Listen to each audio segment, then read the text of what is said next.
Hey everyone, welcome to another episode of Get Jasched. I am your host, Jess Jasch. And before we get into today's conversation, I wanted to mention, as I did last episode as well, mention there are two things that I want you to be aware of that you can dive into and that can help you in your mindfulness or your well-being.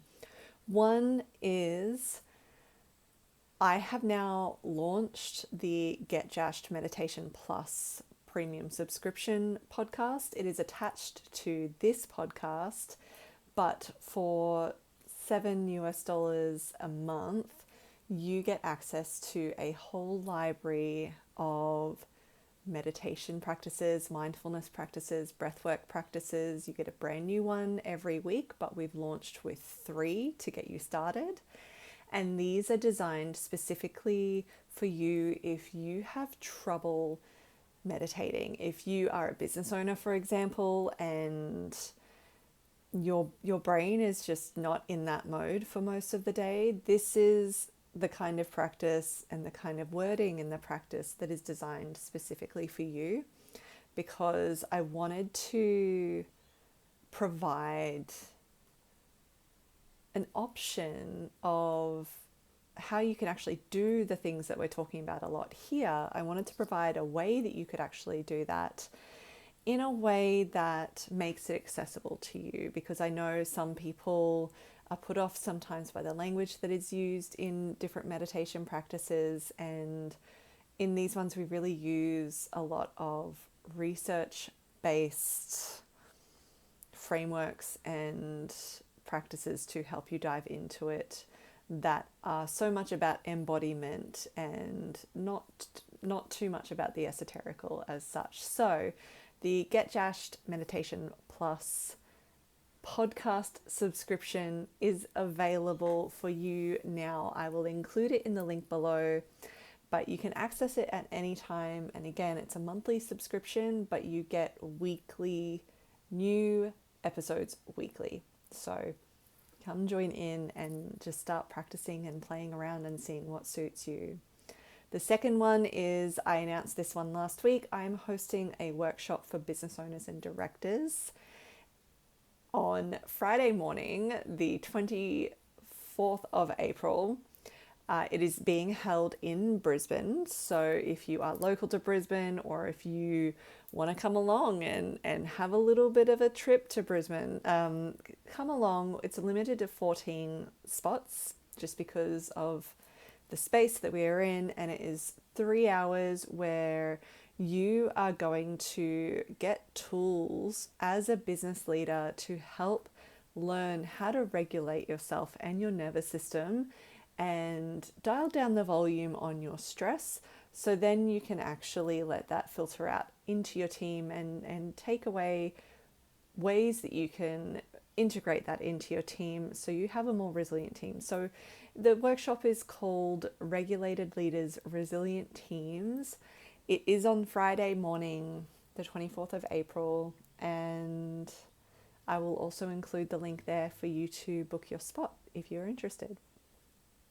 That being said, I want to talk about how when we talk about well-being, particularly in workplaces, it can feel like something that a lot of people will immediately be like, oh, wow, yeah, that's so necessary. That's so needed. Oh my God,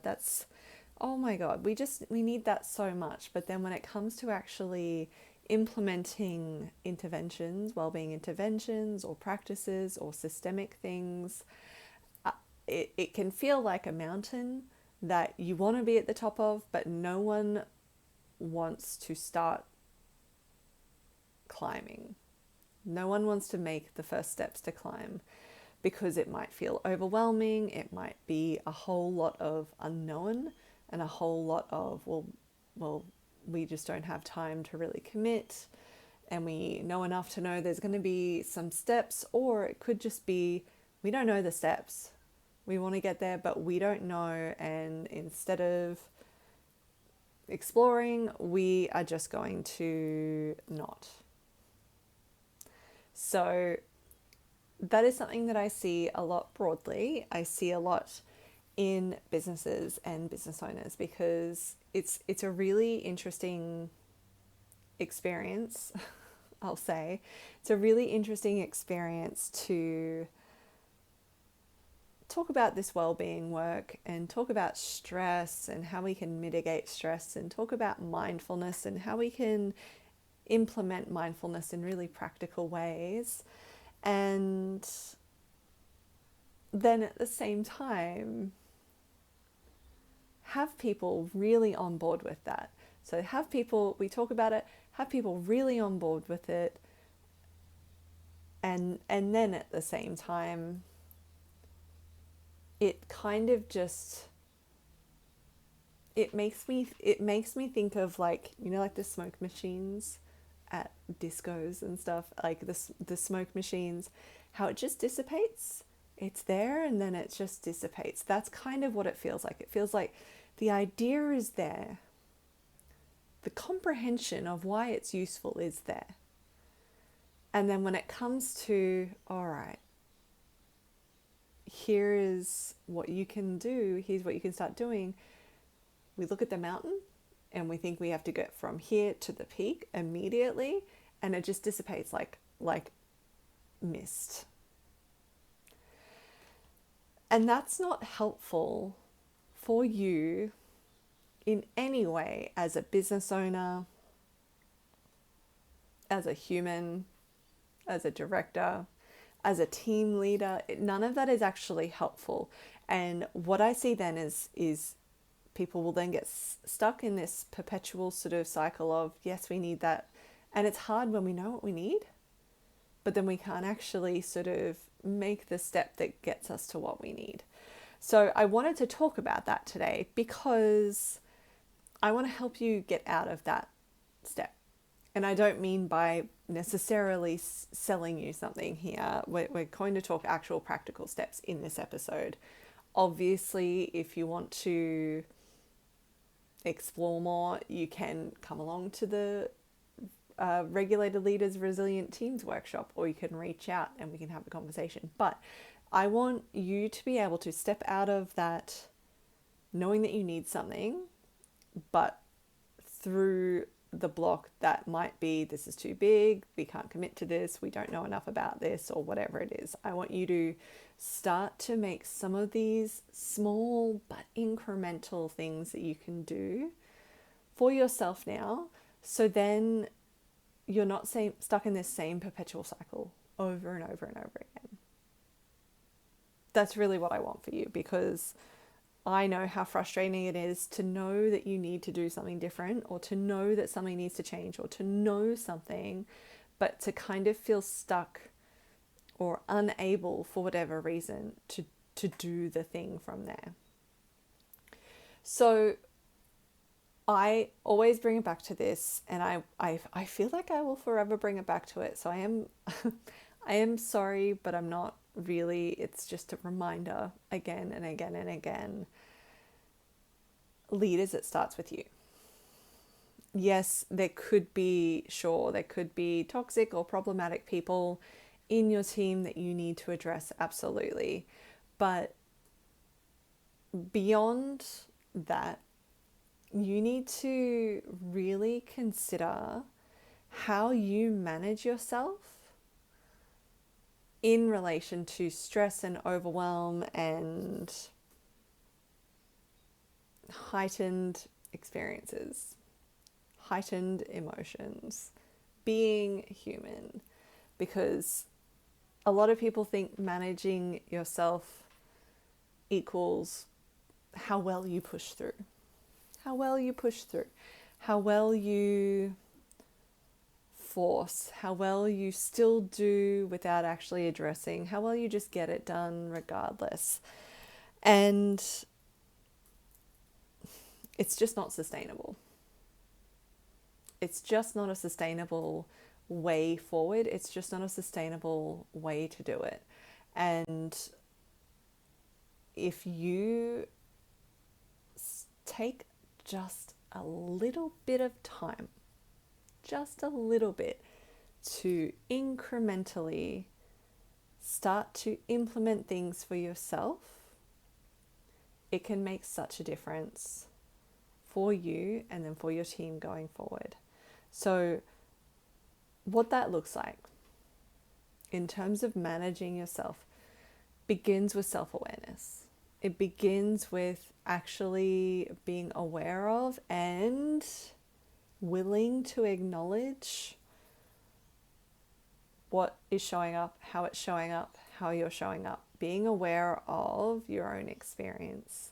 So if you're stressed at work, for example, and a lot of shit's going on, or you're just in a busy season or whatever it is, you need to be willing enough to acknowledge that you're in a busy season, that you might be stressed, that you need to be switched on maybe a little bit more than what is good for you, whatever it is, right? You need to be willing to acknowledge what that state of being is, what that state of experience is. Many leaders, I don't know if it's most, but I know it's many, many leaders aren't willing to acknowledge that because they see it as a weakness, or they don't want to admit a potential vulnerability, or mostly those two things. There's other reasons, but it tends to land in those two things. They see it as a weakness and they don't want to convey any weakness. They don't want to convey any vulnerability. Because they feel like for tough leadership, they need to have all the answers, or they can't admit certain things because then what will other people won't respect them. It's all very wanky, if you ask me. And it's also inefficient. It's wanky and it's inefficient. And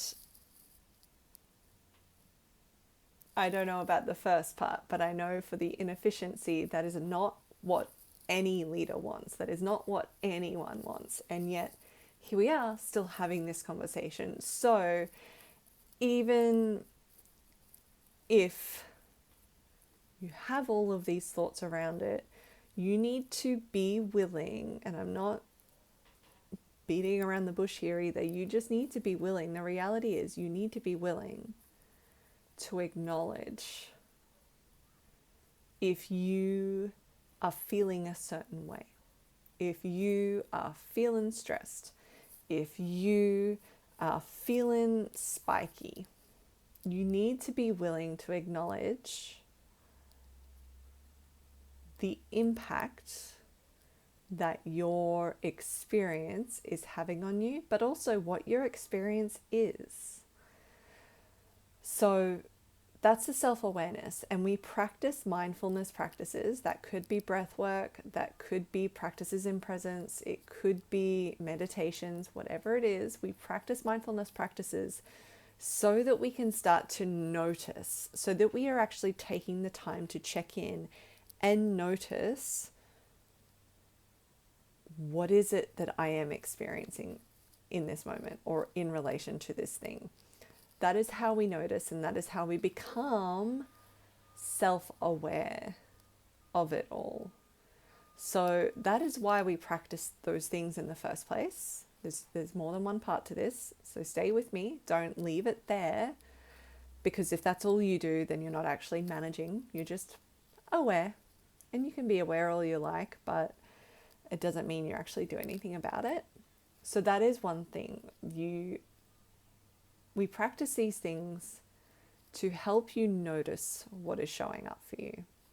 Because often we'll get so busy, we don't pause, we don't check in, we're just focused on the productivity hacks and whatever it is, and then we don't notice it, so the symptoms or the experiences need to get louder. This is to avoid being hit by the metaphorical 4x4, just to get our attention. We are paying attention to our experience because our experience informs how we show up. Cool. So that's your self-awareness. Self-management from there is what you do with that self-awareness. If you're like, yep, I'm fully aware I'm an arsehole, great. I'm fully aware I'm a total prick to those around me, and you think that's okay, or you go, and there's nothing I can do about it, A, you'd be wrong. B, you'd be hamstringing any progress or goodwill that can lead to progress that you could have in your team or in your business. And C, you'd be doing it the hardest way possible when you don't have to. So, while this isn't an exercise in blaming or anything like that, once you've got the self-awareness, the self-management piece is really about, all right, you are aware that maybe you feel a little spiky because of certain things, or you feel frustrated. Cool. Maybe it's super valid. That's certainly an option. Maybe it is. And what are you then doing with that information? What are you then doing about it? Because to do nothing about it is like having some very key information from your accountant about your cash flow and that you'll be running into the red by next week, and you have the information and then you choose to do nothing about it, to mitigate it, to address it, to navigate it if it's already there. That would be like that. And most business owners, no business owner should be doing that, but most business owners wouldn't be doing that, right? So it is the same with you as a leader, how you're showing up, what your experience is, but it's the same across the board in terms of well-being and what you can do with that. So you as a leader, 2 stages. You practice the self-awareness so you can actually be aware of it, and then you practice the self-management so that you can actually do something about it. And what you choose to do about it will be different depending on your circumstance, depending on you, depending on your needs, depending on other people's needs. It will be different based on all of these things, but it must be proactive and it must be intentional, and it must be for good leadership. It must be from that place of, how can I improve? Broadly speaking, how can I improve? Versus, yeah, I'll do something about it, but I don't really give a fuck about other people's experience of me, for example. So self-management is where you choose what you do about it, and you start to put things into place. That might be in consultation with your team. It might be in how you communicate. How you communicate can be a really key thing, make a really big difference. How you communicate can impact others' perceptions and experiences of you that you lead. And you don't have to get it completely right all the time, but you can communicate in ways that build trust. You don't need to not be having these experiences that you might be having either. We're not even demonizing the stress. We're not even demonizing any emotional spikes or experiences you might be having. That's not what we're doing. But it's how do you navigate with and alongside and through them, even while you're having the experiences. And in this format, I can't exactly tell you how, but I also, it would need to be your truth. And here's when it comes back to as well, your willingness also. So you need to want to. You need to want to. It is not enough to sit there and go, yeah, we need more well-being in our team. I need more of this. Oh, we need that. But then not actually be wanting to do the steps required. And that's going to take a moment of honesty with yourself. And I'm not here to blame or shame you. I can strongly suggest that it is likely in your best interest and the best interest of your business and your team to do something.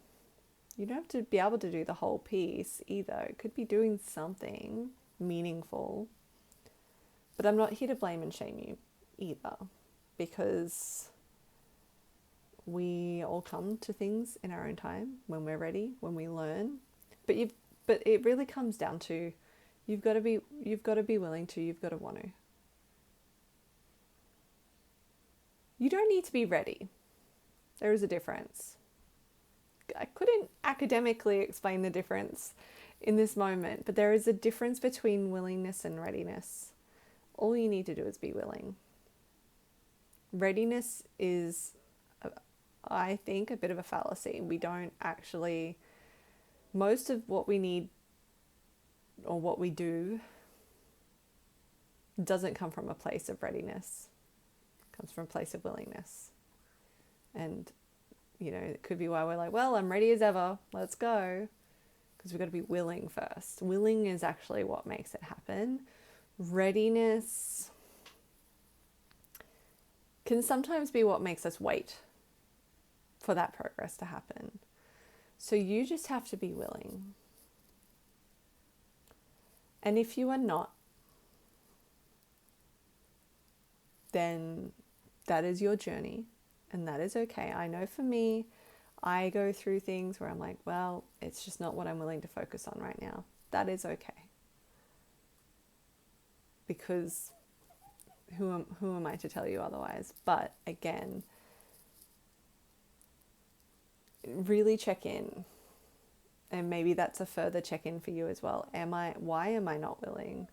Is it because it seems like too much extra hard work to just practice self-awareness? There's so many layers, even trauma-aware layers here that are important to be aware of. But personally, I will say, as long as your willingness isn't from a place of you just wanting to actively not be the best person that you can be in your team. And best person you can be is your capacity, your capability in any moment, rather than acting continually in your own self-interest. Because we have a lot of quote leadership unquote examples in the public eye at the moment where they're not really leaders. They're just in those positions and they're just acting in their own best interests. That's where I would push back. But for most people listening, that is really not who's going to be listening to this anyway. It's going to be you who is listening to go, all right, where am I willing to start taking the steps? Because we're not trying to summit the mountain in one step. It's impossible. But we can be willing to maybe start to gather our resources together and take one step. One step is all it needs. And that one step doesn't need to be the big step, right? But it's just like, what's the next step I can take? So when it comes to approaching that element of whether it's incrementally improving or overhauling completely your well-being as a system or you as a system in your work, when it comes to that element of doing that, it doesn't need to be summiting the mountain in one go. But what can you do to just start looking at the very next step? Narrow, like, have the vision of where you want to get to, or the desire, or whatever it is, absolutely. And then narrow it in. Cool, I have that. Funnel it in. All right, what do I need to do next? And then start on that. This is why I created the Meditation Plus option, because so many people knew they wanted to, and they even had the willingness, but they just didn't have the right outlet for them. They just didn't have that right connection. So I figured if you're already here, or if you wanted a certain type of outlet, here is that option. But that's what I mean. It's those little steps of, what is one thing I can do? You know, can I sign up to that and schedule it in? Or something else, whatever it is, it doesn't have to be that, but whatever it is, what is one thing you can do, which is the first step? That's all it needs to be. So I'm going to leave you with that. I want to just let that percolate a little bit, because I think that's going to make a big difference in how you approach it, but even your willingness levels and even those readiness levels to approach it as well. So a reminder, I'm going to leave those 2 links in the show notes for you to either sign up to the podcast subscription or come along to the half-day workshop in April, or both, either or. They're going to be there in the show notes description. Consider where you can take the next step and keep bringing it back to, I don't have to get over this whole mountain. I can just have it in view, but take this next step. What is that next step for you? And let it be a practice, because you're never going to be perfect at it. It is going to be a practice. We're going to, waver every now and then. Just let it be a practice. And until next time.